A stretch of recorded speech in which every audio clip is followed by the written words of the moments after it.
नमस्कार। कई बार ग्रहों की स्थितियां कुछ इस प्रकार से हो जाती हैं जन्मपत्रिका में कि व्यक्ति चाहे ना चाहे उसको कर्ज लेना ही पड़ता है, लोन लेना ही पड़ता है। और क्योंकि आय के स्रोत पर्याप्त नहीं होते हैं, इनकम ठीक से हो नहीं पाती, इसलिए एक कर्ज को उतारने के लिए उसको दूसरा लोन, दूसरा ऋण लेना ही पड़ता है। और इस तरह जीवन में एक बड़ी समस्या खड़ी हो जाती है। कई बार कुछ सूझता नहीं है क्या करना चाहिए।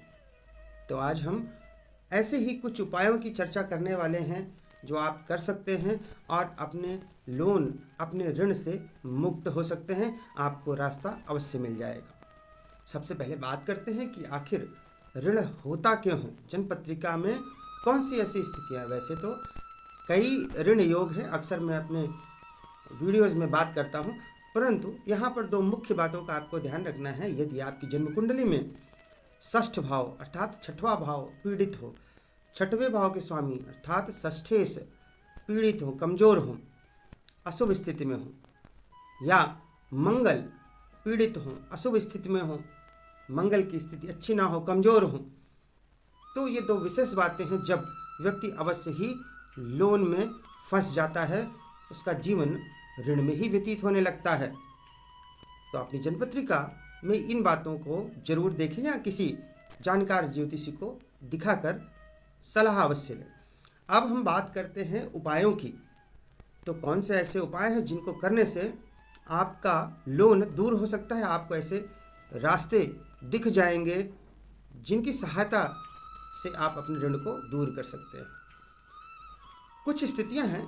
पहली स्थिति, यदि आपके पास छोटा मोटा कोई लोन है जो आप चुकता करते हैं, थोड़ा बहुत फिर बच जाता है, इस प्रकार की स्थिति है, परंतु पूरा ऋण नहीं चुका पा रहे हैं, तो इसके लिए आपको क्या करना है, हर मंगलवार हनुमान जी के मंदिर जाएं, उनके समक्ष एक चमेली का दिया जलाएं, चमेली के तेल का एक दिया जलाएं और हनुमान चालीसा का पाठ करें। यह आप हर मंगलवार करें जब तक आपका ऋण चुकता ना हो जाए। इससे आपको लाभ मिलेगा, आपका ऋण दूर हो जाएगा।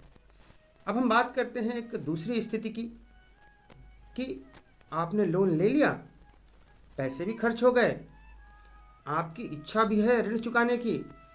एक ऋण को चुकाने के लिए आपके पास पर्याप्त आय के स्रोत नहीं है, इनकम नहीं हो रही है, आय नहीं हो रही है, तो इसलिए आपने उस ऋण को चुकाने के लिए दूसरा ऋण ले लिया। एक ऋण तो चुक गया, दूसरा ऋण फिर हो गया, और यह स्थिति हमेशा बनी ही रहती है। कई सालों से आप परेशान हैं।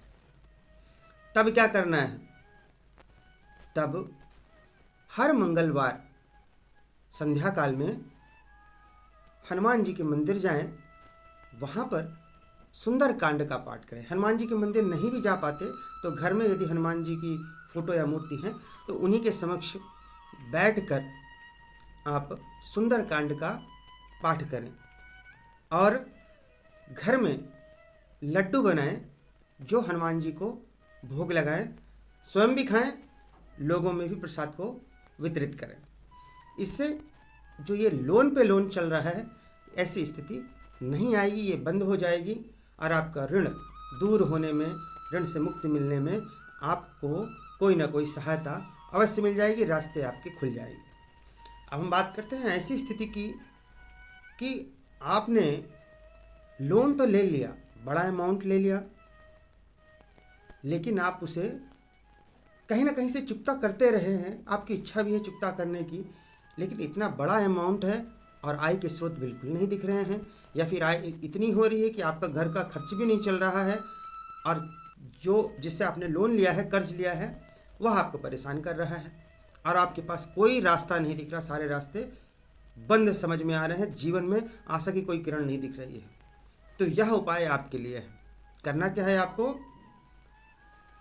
मंगलवार के दिन, शुक्ल पक्ष के मंगलवार के दिन, विशेष तौर से बता रहा हूँ, शुक्ल पक्ष की मंगलवार के दिन हनुमान जी के मंदिर जाएं। अगर मंदिर नहीं जा सकते तो घर पर ही हनुमान जी की मूर्ति या उनकी फोटो के समक्ष लाल आसन पर विराजमान हो जाएं और ऋण मोचन मंगल स्तोत्र का पाठ करें। ऋण मोचन मंगल स्तोत्र का पाठ करें। अब यह पाठ करने से पहले ध्यान रहे, आपको एक चमेली के तेल का दिया अवश्य जलाना है। चमेली के तेल का दिया जलाकर फिर लाल आसन पर बैठकर आपको ऋण मोचन मंगल स्तोत्र का पाठ करना है। शुक्ल पक्ष के मंगलवार से शुरू करें तो बहुत बढ़िया, और यह तब तक करते रहें जब तक आपको कोई रास्ता न मिल जाए, आपका ऋण चुकता न हो जाए। वैसे बताना चाहूँगा 60 दिन से 90 दिन के अंदर आपको कोई ना कोई ऐसा रास्ता अवश्य मिल जाएगा जो आपके ऋण को चुकता करने में आपकी मदद करेगा, आपकी हेल्प करेगा, आपकी सहायता करेगा। तो आपको जो मैंने ये 3 उपाय बताए हैं ये करें, बहुत बढ़िया सरलतम उपाय हैं, परंतु लाभ बहुत अच्छा है। एक चीज़ और बताना चाहूँगा, हनुमान जी को यदि पुष्प अर्पित करना चाहते हैं, करना भी चाहिए, तो जिनको भी ऋण है वे उनकी पूजा आराधना करते समय लाल गुड़हल का फूल उनको अर्पित करें। यदि लाल गुड़हल का पुष्प नहीं मिल पाता है तब आप उनको लाल गुलाब का फूल भी अर्पित कर सकते हैं। तो इस प्रकार से इन उपायों को करके आप अपने ऋण से मुक्त हो सकते हैं, अपने जीवन को एक सही दिशा में ले जा सकते हैं। ये ऋण के तनाव से आपको मुक्ति अवश्य मिलेगी। आज के लिए बस इतना ही। नमस्कार।